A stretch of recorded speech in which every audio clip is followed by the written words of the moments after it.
A private equity firm with no healthcare experience just bought the largest pharmacy chain in America using 83% debt, more than double what any comparable deal used last year.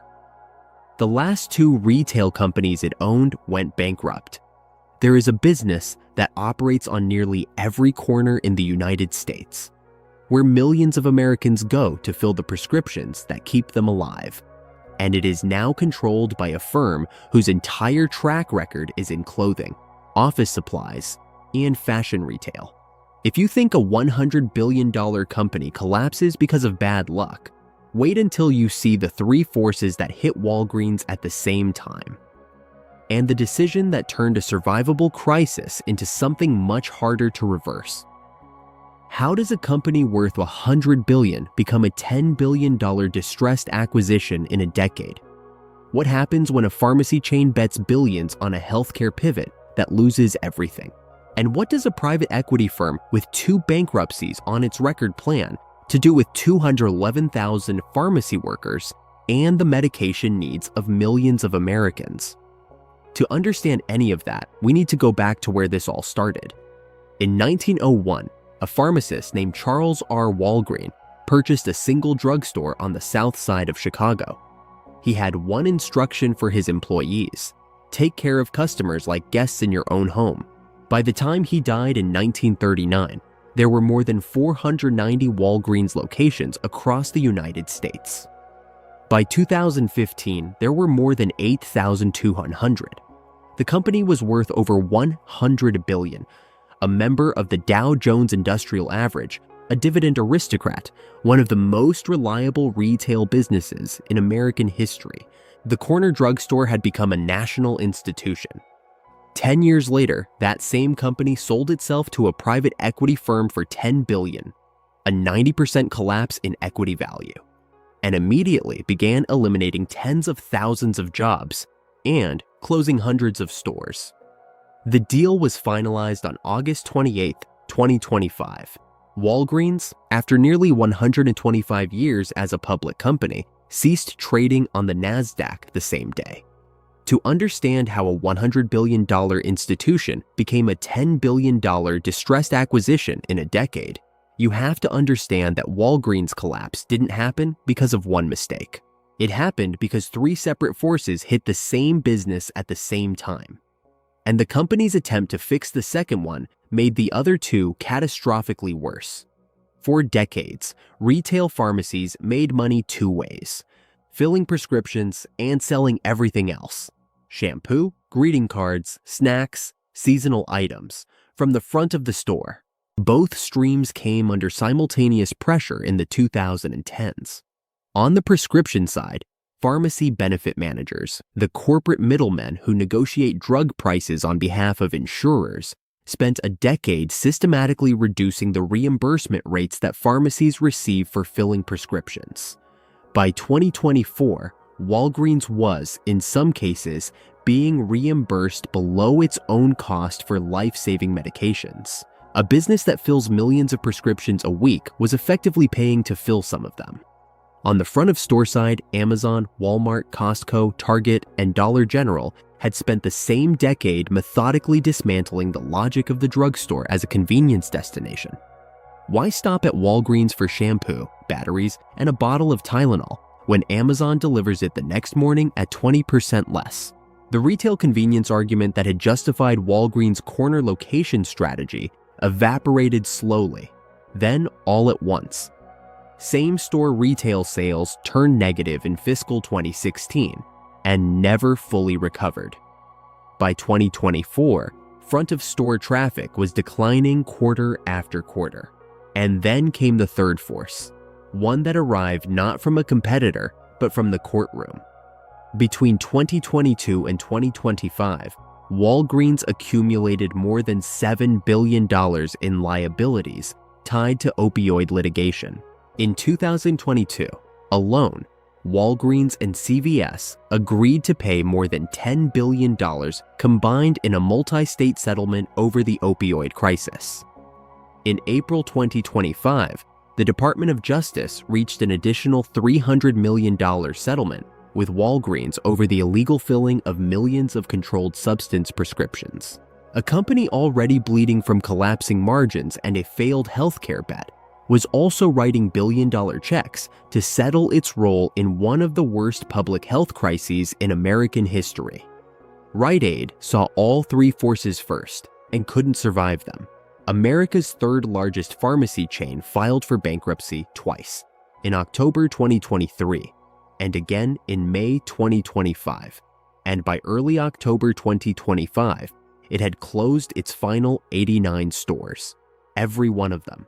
A 63-year-old American institution liquidated completely because the model it was built on had ceased to generate sufficient cash to service its debt. Walgreens was watching this happen from the inside, and instead of cutting costs and waiting for the storm to pass, the company made the bet that turned a difficult situation into a near collapse. In 2020, Walgreens invested $1 billion in VillageMD, a primary care startup. In 2021, it invested another $5.2 billion, acquiring a 63% controlling stake, and announced plans to open 500 to 700 physician offices co-located inside Walgreens stores. The vision was to transform a pharmacy chain into a healthcare destination. Patients would come in for a doctor's appointment, fill their prescriptions, and pick up their groceries on the way out. The vision didn't survive contact with reality.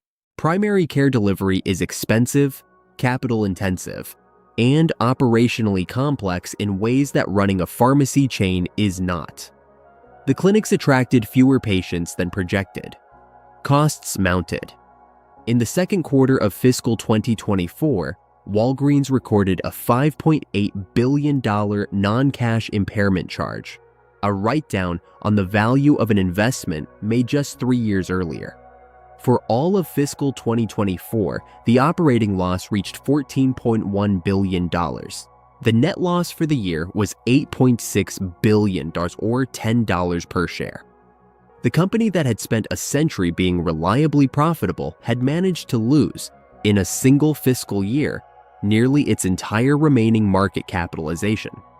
By October 2024, Walgreens announced it would close 1,200 stores, roughly 14% of its entire network, over 3 years, with 500 closures in fiscal year 2025 alone.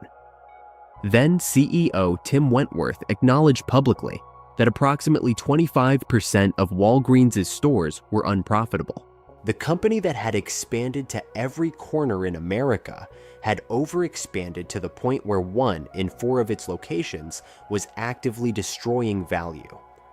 That combination, collapsing margins, a $7 billion opioid liability, and a healthcare bet that lost $5.8 billion in a single quarter, left the door open for what came next. On March 7, 2025, Walgreens announced it had reached an agreement to be acquired by Sycamore Partners, a New York-based private equity firm, for $11.45 per share, a total equity value of $10 billion, and a total enterprise value, including debt and future payouts, of up to $23.7 billion. Walgreens shareholders approved the deal in July 2025. The acquisition closed on August 28, 2025. The structure of the deal raised immediate alarms. Of the $22 billion total financing, 83.4%, approximately $18.3 billion, was debt, financed by banking partners including Goldman Sachs and JP Morgan. That debt level was more than double the average debt level of 41% used by private equity firms in North American acquisitions in 2024, according to Bain and Company's Global Private Equity Report. Senator Elizabeth Warren sent a formal letter to Sycamore Partners warning of the risks. The nonprofit private equity stakeholder project issued a public statement calling the debt load concerning. Evercore's senior managing director, analyzing the deal publicly, called Sycamore's lack of healthcare experience probably a risk. Sycamore Partners has no healthcare experience. Its portfolio has historically been retail: Staples, Belk, Hot Topic, Talbot's, Lane Bryant. Under Sycamore's ownership, two of those retail companies, Belk and Nine West, filed for bankruptcy. In the case of Nine West, the bankruptcy led to store closures and mass layoffs. Aeropostale separately claimed that onerous terms from a Sycamore-owned apparel sourcing company helped push it into bankruptcy. On the 2023 Private Equity Stakeholder Project Labor Scorecard, Sycamore received a failing grade of 51.73%. What Sycamore did immediately after closing the deal was consistent with its playbook. It split Walgreens into 5 separate standalone companies, appointed a new CEO with retail but no healthcare background, and began accelerating the restructuring that Walgreens' previous management had described as gradual right-sizing. By February 2026, 628 corporate roles had been eliminated. The Houston distribution center was closing. Another 350 stores were targeted for 2026. As of January 2026, Walgreens operated approximately 7,160 stores and employed around 211,000 people, down from 8,500 stores and 220,000 employees at the time of the acquisition just 5 months earlier. The playbook that analysts described in the Wall Street Journal in 2018: buy struggling retailers, sell off the most valuable pieces, cut costs at whatever remains, sometimes use the savings to extract dividends, let the pieces that aren't sold end up in bankruptcy, was now being applied to a company that serves millions of Americans who depend on it for medication. There are 2 ways to read what is happening to Walgreens right now, and which one is correct depends on a question that won't be answered for another 2 to 3 years. In the first scenario, Sycamore Partners is doing exactly what Walgreens needed and what public markets couldn't provide: the freedom to make painful decisions quickly, without the quarterly earnings scrutiny that prevented previous management from cutting deep enough, fast enough. The 1,100 store closures that public markets punished Walgreens for announcing are the kind of rational contraction that a 125-year-old overexpanded chain had needed for years. The split into 5 standalone companies creates focused management accountability for each business segment instead of one massive conglomerate trying to be everything at once. The new CEO has retail turnaround experience at Staples. In this reading, the debt is a calculated bet that the remaining cash flows from nearly 8,000 pharmacies are sufficient to service the obligations, and that the asset sales, starting with Boots, will reduce that debt before the company faces a refinancing crisis. In the second scenario, Sycamore Partners has loaded $18.3 billion in new debt onto a company already carrying $7 billion in pre-existing long-term debt and more than $7 billion in opioid liabilities.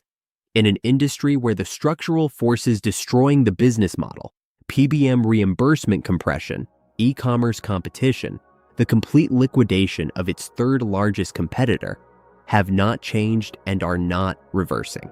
The firm has no healthcare experience to navigate the Village MD complexity or the prescription margin crisis.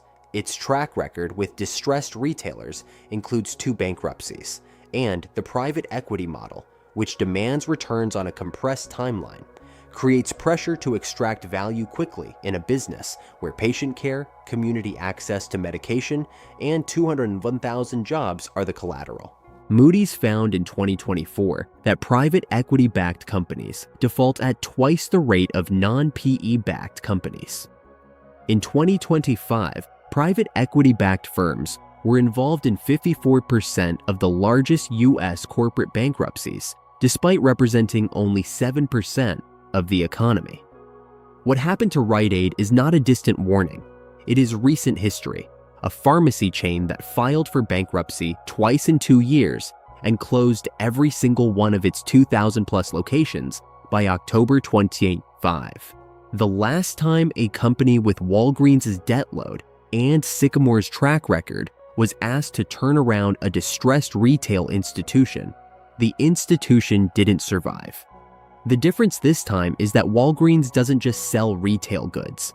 It is where 201,000 people work and where millions of Americans get the medications that keep them alive. The private equity firm that bought Walgreens can't lose more than its $2.5 billion equity commitment. The 201,000 people who work there and the communities that depend on it for healthcare access don't have an exit clause.